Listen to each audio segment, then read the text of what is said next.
काय करत असतात, प्रयत्न करत असतात. आणि म्हणून एका ठिकाणी फार गोड वर्णन केले महाराज.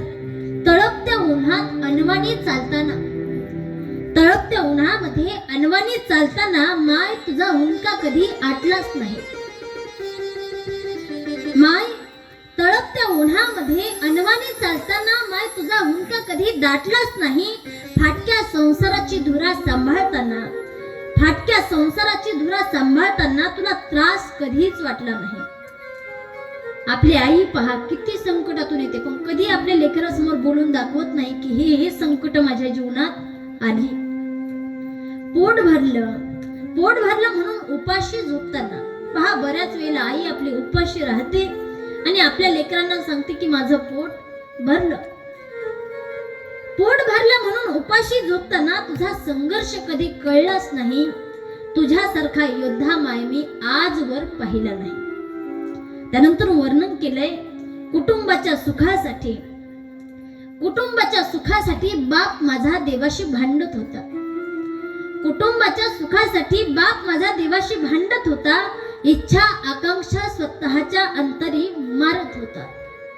आपल्या अंतःकरणातल्या ज्या काही इच्छा असतील, ज्या काही भावना असतील, तो आतल्या आतच मारत होता.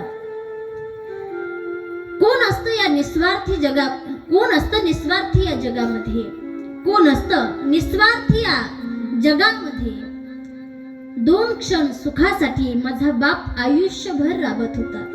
आपल्या लेकराच्या 2 क्षण सुखासाठी माझा बाप आयुष्यभर राबत होता. म्हणून पहा, आपली आई जे कष्ट करते महाराज, आपले आई वडील कधी आपल्याला त्या दुःखाची जाणीव होऊ देत नाही.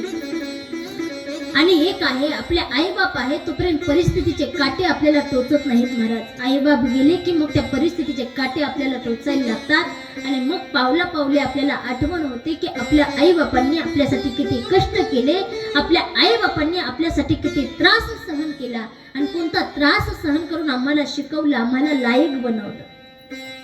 म्हणून मुलांना जाणीव असली पाहिजे, या गोष्टीची जाणीव असावं. यासाठी काय करायचं, आई बापांना जास्त अंजारात गोंजारात बसायचं नाही. लेकरांना जिथं मुलगा चुकतोय त्याला सांगायचं, बाबा हे तुझं चुकतंय, हे योग्य नाही. ज्या त्या जागेवरती त्याला दाखवून दिलं पाहिजे. चुकला की त्याला दाखवलं पाहिजे, योग्य मार्गावर आणलं पाहिजे.